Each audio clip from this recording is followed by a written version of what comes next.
সুদীর্ঘ 1400 বছর যাবত এই জানালাটা খোলা, আজ পর্যন্ত লাগানো হয় নাই। সুবহানাল্লাহ বলবেন। কোনো দিন এই জানালা লাগানো হয় নাই, খোলা। সুদীর্ঘ প্রায় 1400 বৎসর, 1400 বৎসর, 1450 বৎসর থেকে জানালা খোলা।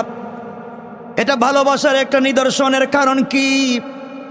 রাসূল পাক সাল্লাল্লাহু আলাইহি ওয়াসাল্লামের কলিজার টুকরা স্ত্রী আমাদের মা হযরত ওমর ফারুক রাদিয়াল্লাহু তাআলা আনহুর কলিজার টুকরা মেয়ে হযরত হাফসা রাদিয়াল্লাহু তাআলা আনহার জানালা, এটা তার ঘরের জানালা। শুনেন ঘটনা কি।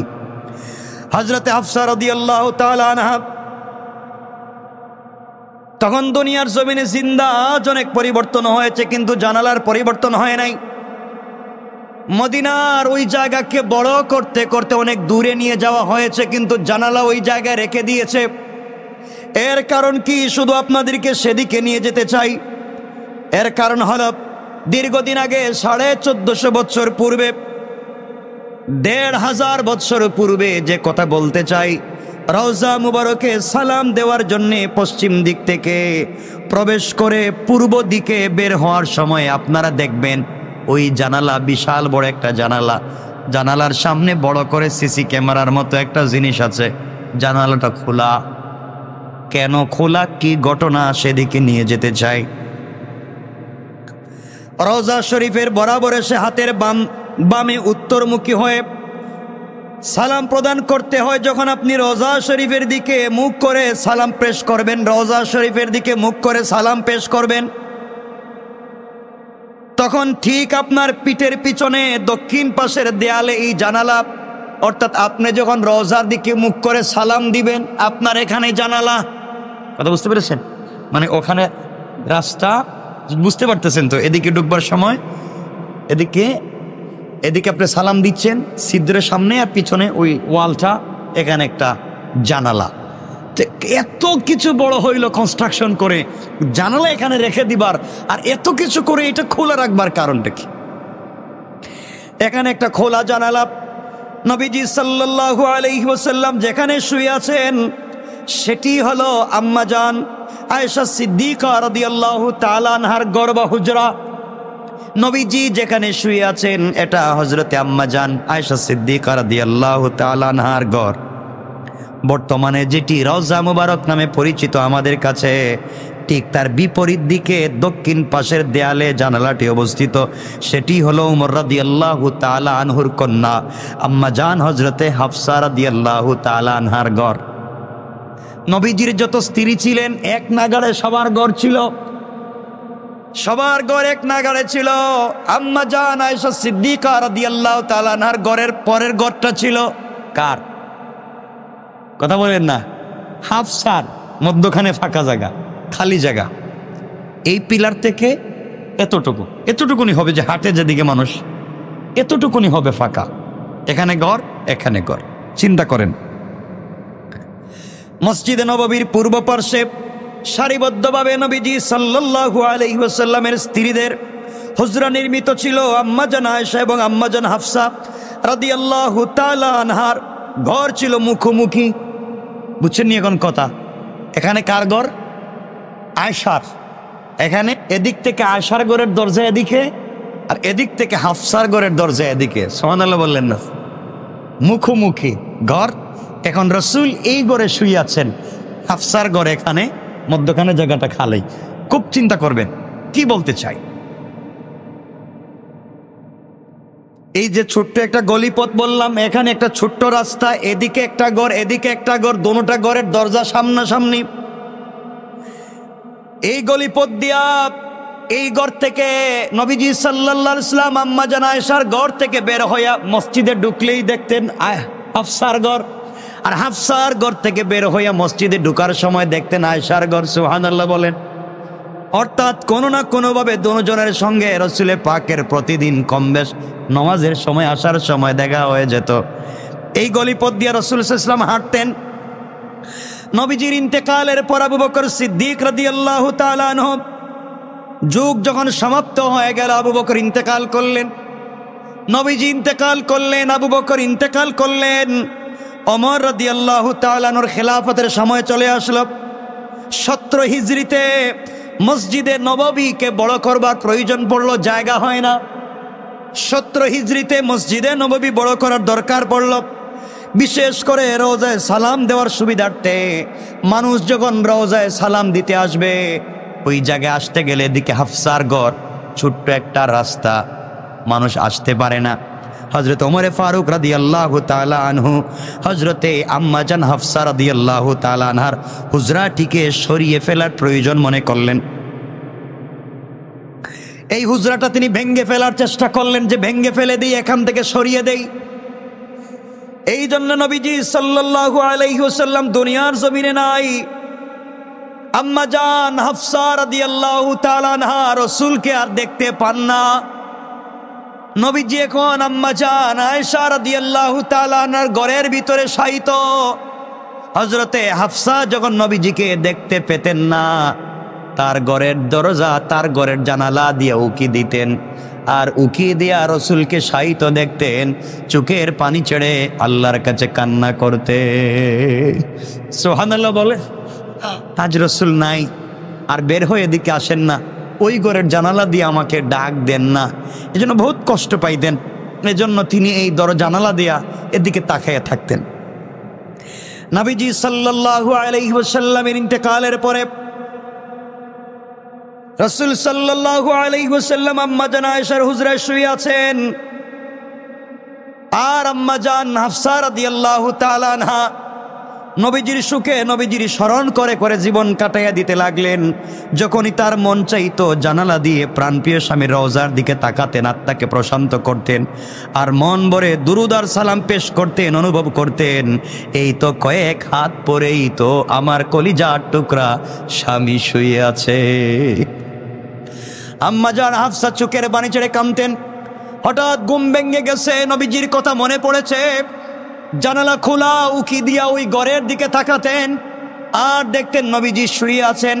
তাকায় তাকায় দুরুদ পড়তেন, সালাম পেশ করতেন, আর কান্না করতেন, আর মনে মনে দিলকে প্রশান্ত করতেন, মন তুমি কান্না করো না, রসুল তোমাকে ছেড়ে যায় নাই, মাত্র 2-3 হাত সামনে তিনিও শুয়ে আছেন।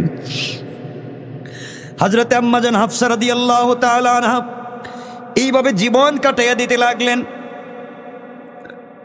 ওমর রাদিয়াল্লাহু তাআলা আনহু বড় চিন্তায় পড়ে গেলেন, কিভাবে তিনি হাফসাকে বলবেন, হাফসা হুজরা ছেড়ে দাও, এই ঘর ছেড়ে তুমি চলে যাও, এই ঘর আমি ভেঙ্গে দিব, এই ঘর ভেঙ্গে দিয়ে আমি ওখানে মানুষ যাতায়াতের ব্যবস্থা করব।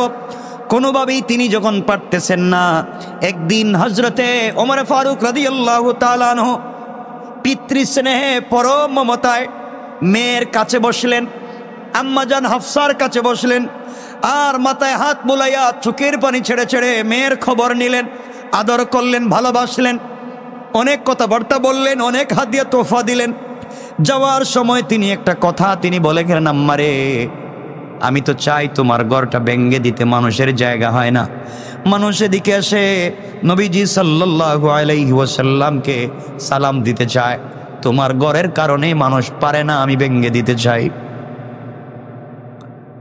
দীর্ঘ 7 বৎসর যাবৎ নবীজি সাল্লাল্লাহু আলাইহি ওয়াসাল্লামের বিরহ যন্ত্রণায় ছটফট করছেন। আশা ছিল জীবনের শেষ কটা দিন আম্মাজান হাফসা হাউমাউ করে বাচ্চার মতো, কাটা কবুতরের মতো কাঁদতে লাগলেন, আর ডাক দিয়ে বলতে লাগলেন, আব্বাজান, আমি 7-7টা বৎসর হয়ে গেল নবীজিকে 2টা চোখ দিয়ে দেখি না, আর নবীজি আমাকে ডাকেন না, কাছে নিয়ে যায় না।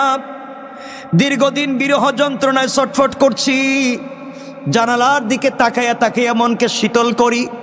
যখনই নবীজির কথা মনে পড়ে যায়, জানালার দিকে তাকাই, আর মনে করি নবীজি তো আমার কাছে আসেন, এই চিন্তা করে কাটাইয়া দিই। আপনি কেমনে আমাকে চিন্তা করলেন বের হয়ে যাওয়ার জন্যে? আমার তো মন চায় বাকি যতদিন পৃথিবীতে বেঁচে আছি রওজার পাশে থেকে যেন নিজেকে সান্ত্বনা দিয়ে বাঁচাতে পারি। এখানে এসে নবীজি, এখানে এসে তিনি বলতে লাগলেন, আব্বাজান, এই যে জানালা, এই জানালার সামনে আম্মাজান আয়েশার ঘর থেকে আমার নবী বের হয়ে জানালার সামনে তার বডিটা লাগাইয়া আমার সঙ্গে কথা বলতেন। এই জানালার ভিতরে বিছানায় তিনি বসতেন, বাবা যেই জানালায় নবীজির হাত মোবারক লেগেছে, যেদিকে তাকিয়ে তিনি আমাকে দেখেছেন, আমি তাকে দেখেছি। যেই ঘরে নবীজি বসেছেন আমি কেমনে ছেড়ে দিতে পারি বাবা? আমি মরে যেতে পারি, নবীজির সেই ঘর আমি ছাড়তে পারবো না। স্পর্শ করা, নবীজির স্পর্শ করা সেই ঘর আমি ছেড়ে দিতে পারবো না। এই ঘরের প্রত্যেকটা কোণা নবীজির স্মৃতি আছে, এই ঘরের প্রতিটা জায়গায় নবীজি বসেছেন। এই ঘর আমি ছেড়ে দিতে পারবো না। মৃত্যুর আগ পর্যন্ত আমি সেই স্মৃতি বহন করে থাকতে চাই। এটি ছাড়তে হবে। আপনি বাবা হিসাবে আপনি কেমনে আমাকে বললেন? তিনি কিছুতেই মানতে পারলেন না, হাউমাউ করে কাঁদতে লাগলেন। তার কান্না দেখে সেদিনের মতো ওমর রাদিয়াল্লাহু তাআলা আনহু ফিরে গেলেন। হযরত ওমর ফিরে গেলেন, রাত্রবেলা কান্না করে আল্লাহকে ডাক দিয়া বলছেন, আল্লাহ, আমার ছোট্ট একটা মেয়ে, তার স্বামী কলিজার টুকরা রাসূলকে হারিয়ে ফেলেছে। পৃথিবীর মানুষ যে কোনো একটা জিনিস আঁকড়ে ধরে বেঁচে থাকতে চায়, আমার মেয়েও তো তার স্বামীর সেই স্মৃতি আঁকড়ে ধরে বেঁচে থাকতে চায়। যেই স্মৃতি, রাসূল পাকের স্মৃতি, যেই জানালায় নবীজির হাত মুবারক লেগেছে, যেই জানালা দিয়ে আমার মেয়ের সঙ্গে নবীজি কথা বলেছেন, যেই ঘরের প্রত্যেকটা জায়গায় নবীজি বসেছেন, আমি তো আমার প্রয়োজনে নয়, রওজার প্রয়োজনে ঘরটা ভেঙে দিতে চাই, কিন্তু আমি আমার মেয়েকে বুঝাতে পারতেছি না। আল্লাহ, তুমি আমার মেয়েকে বুঝার তৌফিক দান করো বলে কান্না করতে লাগলেন। পরের দিন আম্মা জান আয়েশা সিদ্দিকা রাদিয়াল্লাহু তাআলা আনহাকে তার কাছে পাঠালেন। ওমর বলেন, ও আয়েশা, আপনি যান হাফসাকে একটু বুঝান, সে যেন ঘরটা তিনি ছেড়ে দেয়। আম্মা জান আয়েশা সিদ্দিকা রাদিয়াল্লাহু তাআলা আনহা নিজেও কেঁদে কেঁদে হাফসাকে বলতে লাগলেন, হাফসা, তুমি ঘরটা ছেড়ে দাও, ঘর ছেড়ে দাও, প্রয়োজনে অন্য জায়গায় আমরা ভালো ব্যবস্থা করব। এরপরেও তুমি ছেড়ে দাও, মানুষের কষ্ট হচ্ছে, আমার কোনো প্রয়োজন নাই। হাফসা বলতে লাগলেন, আয়েশা, তুমি তো তোমার ঘরের বিছানার পাশে নবীজিকে পাও, আমি কি একটু দূর থেকে জানালার ফাঁক দিয়া দেখবার অধিকার পাই না? তোমার ঘরে নবীজি শুয়ে আছেন, তুমি কাছে দেখতে পাও, তোমার দিলকে শান্ত করতে পারো। তোমার বাবাও তোমার ঘরে শুয়ে আছে, আর আমি আমার কলিজার টুকরা স্বামীকে একবারও দেখি না। জানালা দিয়া দেখবার অধিকার কেউ তোমরা কেড়ে নিবা? হযরতে হাফসা কোনোভাবেই মানলেন না। ওমর রাদিয়াল্লাহু তাআলা আনহুর পক্ষ থেকে যখন কেউ তার কাছে এই হুজরা সরানোর আবেদন নিয়ে আসতো, তিনি হাউমাউ করে কেঁদে ফেলতেন, তাকে হাউমাউ করে কেঁদে ফেলতেন আর বলতেন, তোমরা কি চাও? তোমরা যদি আমাকে হত্যা করে ফেলো, আমার মন বলছে লাশটাও নবীজির কাছ থেকে সরাতে পারবে না। কারণ রাসূলের স্ত্রী আমাদের মা, কেমনে তিনি যাবেন? এক পর্যায়ে তাকে বলা হলো, এই হুজরার বিনিময়ে মদিনার সব থেকে বড় এবং দামি বাড়িটা তোমাকে কিনে দেওয়া হবে। মাত্র এই ছোট্ট হুজরার বিনিময়ে মদিনার সব থেকে দামি বাড়ি, বড় বাড়িটা তোমাকে দেওয়া হবে, তাতেও তুমি রাজি হয়ে যাও। আম্মা জান হাফসা রাদিয়াল্লাহু তাআলা আনহা বলতেন, শোনো, সারা পৃথিবীর সব সম্পদের বিনিময়ে যদি তোমরা এই হুজরা আমাকে ছাড়তে বলো, গোটা দুনিয়ার সম্পত্তি লাথি মেরে ফেলে দিতে পারি, যেই হুজরায় নবীজি বসেছেন আমি ছেড়ে দিতে পারি না। আল্লাহু আকবার বলেন। ভালোবাসা কার নাম? এর জন্যই ভালো বলেছিলাম আলোচনায়, ভালোবাসার খোলা জানালা। কি একটা ভালোবাসা এই জানালার, এই জানালায় কি একটা ভালোবাসা অঙ্কিত হয়েছে, কি ভালোবাসার স্মৃতি। একবার চিন্তা করেন তো, এই জানালায় রাসূল এভাবে হাত দিয়ে ধরেছে, সুবহানাল্লাহ বলে, এই জানালায় রাসূল হাত দিয়ে ধরেছেন, জানালার দিকে মাথাটা প্রবেশ করে হাফসার সঙ্গে কথা বলেছেন, যাওয়ার সময় এদিকে হাফসার সঙ্গে কথা বলেছেন, বের হওয়ার সময় হাফসার সঙ্গে কথা বলেছেন। ভালোবাসা নিদর্শন এই জানালা। কে চাইবে সেখান থেকে চলে যেতে? হাফসা কোনোভাবেই রাজি হচ্ছেন না। পুরা মদিনায় কেউ কোনোভাবে পারতেছে না। কত কিছু নিয়ে হাফসার কাছে যাওয়া হয়, একটাই কথা, সব ছাড়ে দিতে পারি, আমি এখান থেকে যাব না। এক পর্যায়ে হযরত ওমর রাদিয়াল্লাহু তাআলা আনহুর কলিজার টুকরা পুত্র আব্দুল্লাহ, হযরতে হাফসার কলিজার টুকরা ভাই হযরতে আব্দুল্লাহ, আব্দুল্লাহকে সাথে নিয়ে ওমরে ফারুক রাদিয়াল্লাহু তাআলা আনহু হযরতে হাফসার কাছে গেলেন। এবার ভাই আব্দুল্লাহ সবিনয় বোনের কাছে আবেদন রাখলেন, বোন রে, তিনি উম্মতে মুসলিম উম্মার ফায়দার জন্য, উম্মতে মুসলিমার ফায়দার স্বার্থে তুমি এই হুজরাটি ছেড়ে দাও।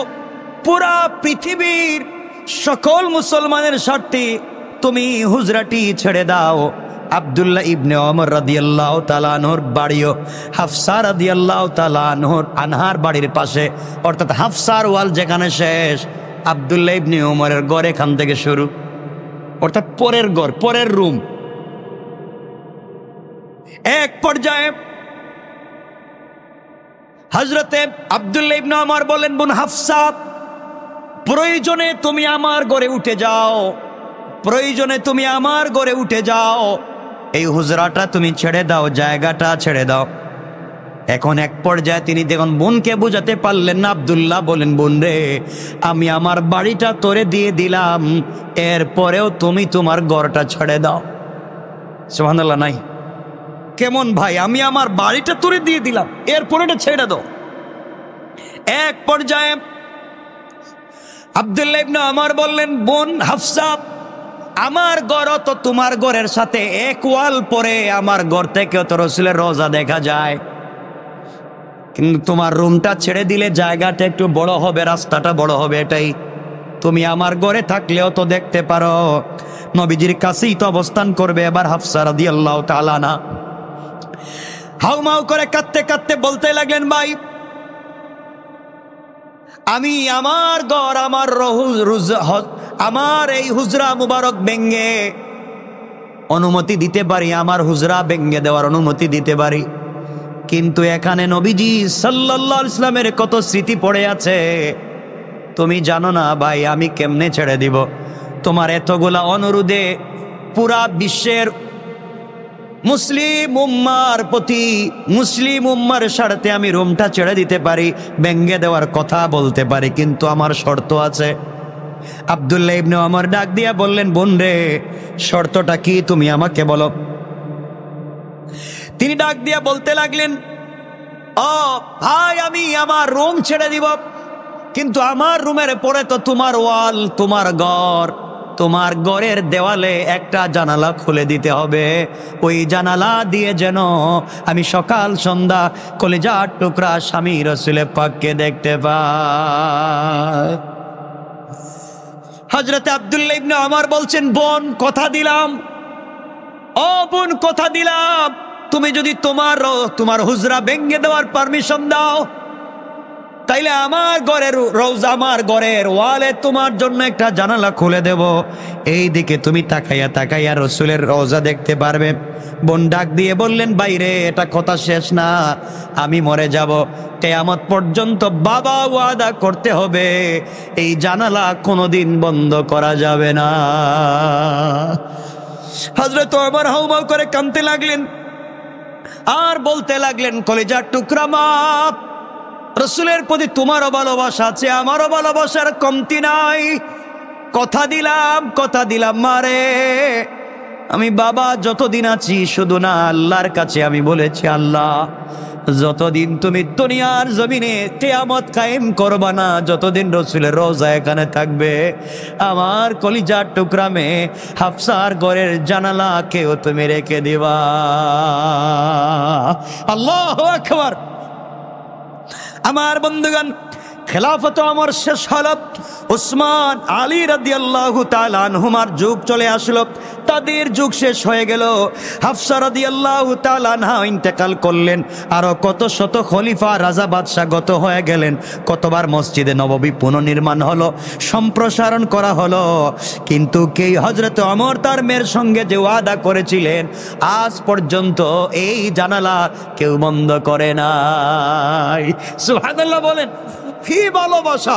আল্লাহু আকবার, জোরে বলেন আল্লাহ। কি ভালোবাসা রাসূলের প্রতি, আজ ওই ওয়াদা ভঙ্গ করা হয়নি, আজ ওই জানালা খোলা রয়ে গিয়েছে। কি ভালোবাসা রাসূল পাক ইসলামের প্রতি। 1400 বছর যাবৎ স্মৃতি হয়ে এই জানালাটি আজও ভালোবাসা নিদর্শন হিসেবে এবং ওয়াদা রক্ষার এক অনন্য দৃষ্টান্ত হিসাবে আজও এখানে রয়ে গিয়েছে, আজও রয়ে গিয়েছে। সুতরাং হযরতে আম্মাজান হাফসা রাদিয়াল্লাহু তাআলা আনহা রাসূল পাক সাল্লাল্লাহু আলাইহি ওয়াসাল্লামকে কতটুকুন ভালোবাসতেন চিন্তা করতেছেন। শুধুমাত্র তার একটাই কথা, আল্লাহর কাছে সকাল সন্ধ্যা বলতেন, আল্লাহ তাআলা আমনি তোমার কাছে আমি কিছুই চাই না। হযরতে আয়েশা বলতেছেন হুজরা ছেড়ে দেওয়ার জন্যে, বাবা বলতেছেন ছেড়ে দেওয়ার জন্যে, ভাইও বলতেছে ছেড়ে দেওয়ার জন্যে, সবাই বলতেছে হুজরা মুবারক যেন আমি ছেড়ে দেই, কিন্তু আমিও তো চাই মুসলিম উম্মার ফায়দা হোক, ছেড়ে দিতে চাই। কিন্তু ওখান থেকে চলে গেলে আমি আমার রসুলকে কেমনে দেখবো? আমি তো আর রসুলকে দেখতে পারবো না। এমন একটা জায়গায় তিনি জানালা করলেন, এত উঁচার উপরের জানালা করলেন, তিনি যখন জানালায় দাঁড়াতেন সরাসরি রসুলের রওজা মুবারক দেখা যায়। আজ ওই জানালাকে খুলে রাখা দেওয়া হয়েছে। পৃথিবীতে কত রাজা বাদশা গেল, কত রাজা বাদশা আসবে, কিয়ামত পর্যন্ত আসবে আর যাবে, কিন্তু হাফসার রসুলের প্রতি ভালোবাসা নিদর্শন এই জানালা কেউ বন্ধ করেনি এবং করবেও না। দুনিয়ার জমিনে ভালোবাসার নিদর্শন তারা দেখাতে পেরেছেন, দুনিয়ার জমিনে রেখে যেতে পেরেছেন। আমরা কিছুই পারলাম না।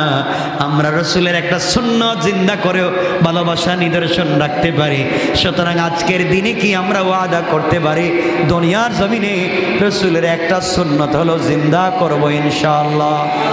আওয়াজ করে বলেন ইনশাআল্লাহ। দুনিয়ার জমিনে নবীজি সাল্লাল্লাহু আলাইহি ওয়াসাল্লাম বলেছেন, আয়েশা হাফসার ভালোবাসা যেমন দুনিয়ার জমিনে কোনো একজন উম্মত যদি দিল থেকে আমাকে পাওয়ার জন্য আমাকে ভালোবাসে, আমার একটা সুন্নাতকে জিন্দা রাখবার জন্য, আমাকে স্বপ্নে দেখবার জন্য বেকুল হয়ে যায় রে। কেমনে নবীজিকে দেখা যায়?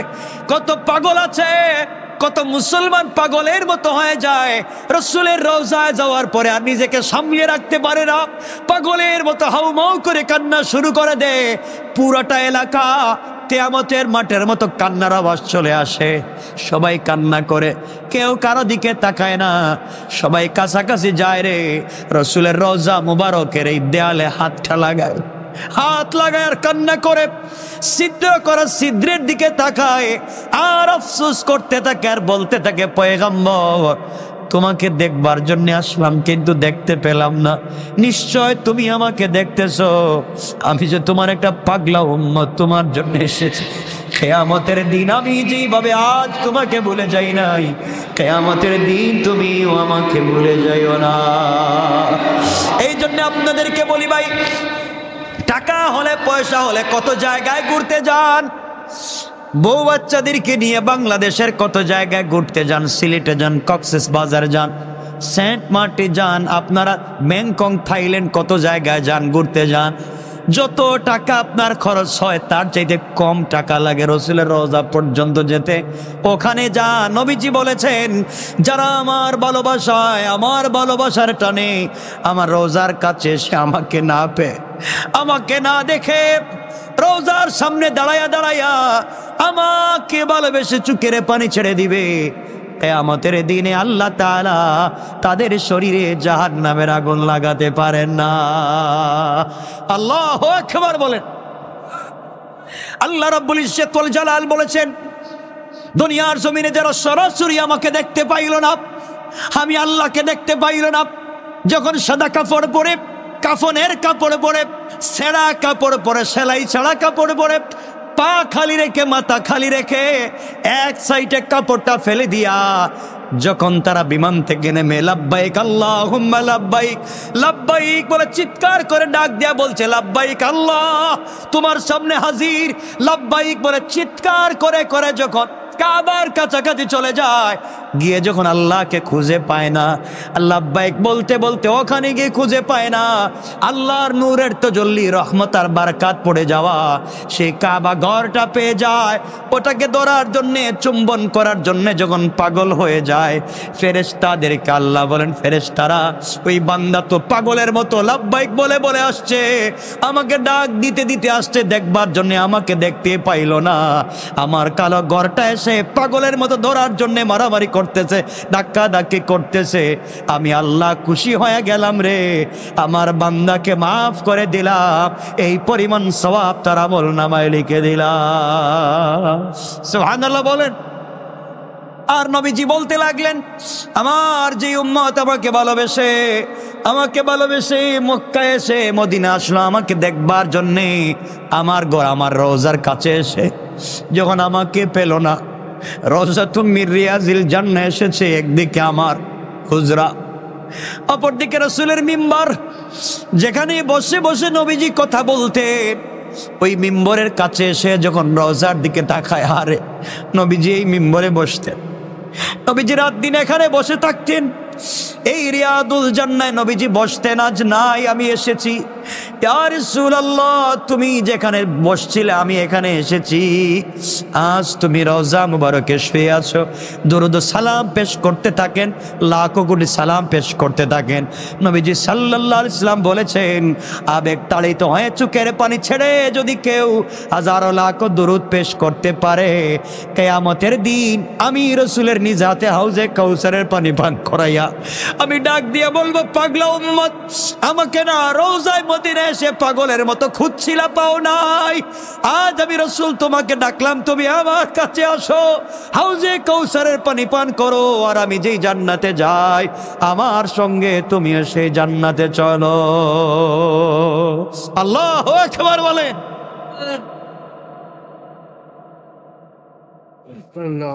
আর কি চান? সেই ভালোবাসা আল্লাহ যেন আমাদেরকে কবুল করে, আমরা যেন বারবার ওখানে যেতে পারি, আমাদের সবাইকে যেন আল্লাহ পাক কবুল করেন, বলেন আমিন। আজকের মতো এখানে রেখে দিলাম, আমার জন্য দোয়া চাই, আপনাদের জন্য দিল থেকে দোয়া থাকলো। আমারও একটা মাকসাদ আছে, আল্লাহ যেন কবুল করেন, আল্লাহ যেন কবুল করেন, ফিতনা মুক্ত রাখেন, আল্লাহ যেন ভালো করে দেন, এবং যা চিন্তা করতেছি আল্লাহ যেন তার কুদরত থেকে কবুল করে নেন। এই চিন্তাটা শুধুমাত্র ইসলামের জন্য, দ্বীনের জন্য, দ্বীন ও ইসলামের প্রচারের জন্য, এবং দ্বীন ও ইসলাম প্রচার করতে গেলে একটা ভালো জায়গার দরকার, ভালো একটা স্থিতিশীল পরিবেশের দরকার। আমি যা চিন্তা করতেছি আল্লাহ পাক যেন আমার এই চিন্তাকে কবুল করে নেন। শুধুমাত্র পুরা দুনিয়ায়, পুরা পৃথিবীতে খালিস দ্বীন প্রচার করার জন্যে, খালিস দ্বীন পৌঁছে দেওয়ার জন্যে আমি যে সিদ্ধান্ত নিচ্ছি আল্লাহ পাক যেন কবুল করেন, বলেন আমিন। আল্লাহ পাক যেন কবুল করেন এবং বারাকা দান করেন এবং কমপ্লিট আমাকে কামিয়াব করে দেন। আপনাদের কাছে দোয়া চাই, আপনারা দোয়া করবেন আল্লাহ যেন আমার এই মাকসাদকে পুরা করে দেন। আল্লাহুম্মা সাল্লি আলা মুহাম্মদ ওয়া আলা কামা সাল্লাইতা আলা ইব্রাহিম ওয়া আলা আলি ইব্রাহিম। আল্লাহুম্মা আমিন। রব্বানা যালামনা আনফুসানা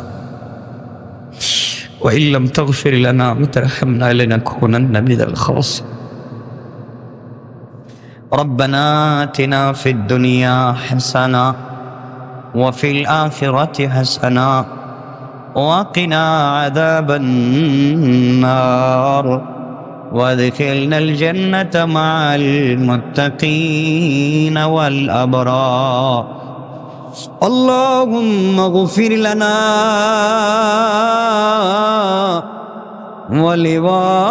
ولوالدينا رب ارحمهما كما ربياني صغيرا رب ارحمهما كما ربياني صغيرا. মুনিব গুনার বোঝা মাথায় নিয়ে হাত উঠে ধরেছে আল্লাহ তাআলা, দয়া গুনে মায়া গুনে तमाम জিন্দেগি तमाम গুনাহগুলোকে মাফ করে দাও। আয় আল্লাহ তাআলা, গুনার কারণে কিয়ামতের দিন গুনাহগার জাহান্নামী বলে ডাক দিও না, অপরাধী বলে ডাক দিও না। জীবনের সবগুলা গুনাহকে মাফ করে তোমার পাক্কা গোলাম হিসেবে কবুল করে নাও। আয় আল্লাহ তাআলা, অমনিব দুনিয়ার জমিনে চলার পথে আসমানি জমিনি মুসিবত থেকে হেফাজত করো। মানুষ শয়তান জিন শয়তানের तमाम ওয়াসওয়াসা খারাপি থেকে হেফাজত করো। ইয়া আল্লাহ, যারা হিংসা গীবত শিকায়ত সমালোচনা করে, হিংসা বিদ্বেষ করে দুনিয়ার জমিনে বেইজ্জত করতে চায়, হিদায়াত থাকলে হিদায়াত দিয়ে দাও, হিদায়াত না থাকলে নমরুদ আর ফেরাউনের মতো ধ্বংস করে দাও। এতগুলা ভালো মানুষ নিয়ে হাত উঠাইলা। আয় আল্লাহ, জানি মজলিসের সব থেকে বড় 100% সব থেকে বড় অপরাধী আমি, আমার চাইতে বড় অপরাধী আর কেউ নাই। জানি তুমি আমার দোয়া কবুল করবা না গুনার দিকে তাকালে। এতগুলা মানুষ তো আর গুনাহগার না, এই মানুষগুলোর ওসিলায় আয় আল্লাহ তাআলা মাকসাদকে তুমি পুরা করে দাও ইয়া আল্লাহ। দ্বীনের জন্য তুমি মাকসাদকে পুরা করে দাও, আমাদের সবাইকে তুমি কবুল আর মঞ্জুর করে নাও ইয়া আল্লাহ। আমাদের সবাইকে তুমি কবুল করে নাও, আমাদের সবার দিলের মাকসাদকে পুরা করে দাও। এতগুলা মানুষ হাত উঠে ধরেছেন আল্লাহ তাআলা, যার দিলে যা আছে সব তুমি পুরা করে দাও। সাল্লাল্লাহু তাআলা আলা নবী ওয়া আলা আলিহি ওয়া সাহবিহি আজমাইন ওয়ারহামনা মাআহুম বিরহমাতিকা ইয়া আরহামার রাহিমিন। আসসালামু আলাইকুম।